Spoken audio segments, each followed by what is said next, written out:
because my father was a tillage man, grow malt and barley and wheat, and any farmers that was prepared to work, grow sugar beet, made loads of money. So there is now any lad is prepared to work hard and make plenty of money.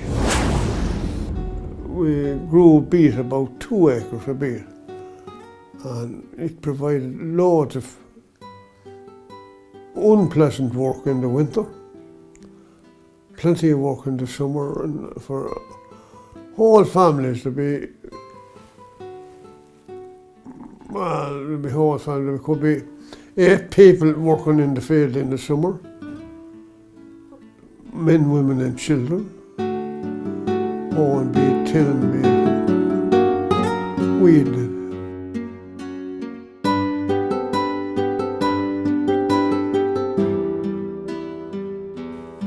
For a progressive farmer, tillage farmer, there was great money to be grown out of sugar beet.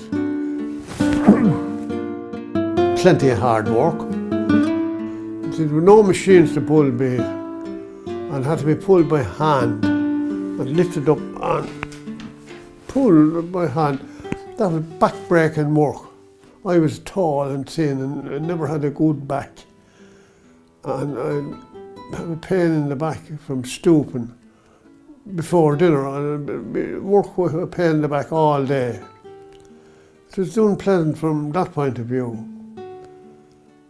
And the lorries, when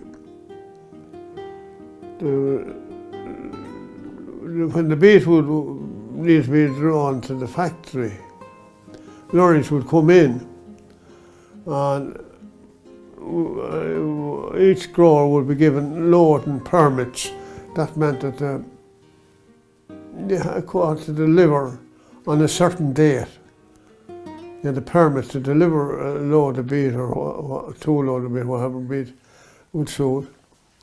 And you had to deliver on that day. The lorry would come in, and whether it was wet or fine, we hadn't got our own lorry. Tom Dunn was the name of the man. His firm were still in a big existence over in Timmerlane.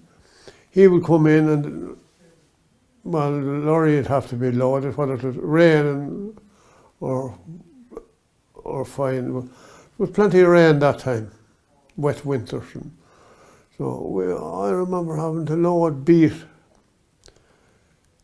and it's spilling rain. But one time we had a man working here, Paddy Keogh was his name. But there was usually 4 men would be working on the side of the lorry. The heap would be on the side of the road, and we'd be working by forks. But I was working beside Paddy Keogh. He was older than I. He worked here, in fact. But whatever went through my awkwardness, one of the beet I threw up to the lorry fell back and hit Keogh on the head, the hat. So Keogh, he says, "I'm dead." And he lay flat on the ground, his big belly sticking up. He was a stout man. He said, "I'm dead." And Tom Dunn said, "Keep loading, keep loading." So it wasn't long till he got up and joined us loading.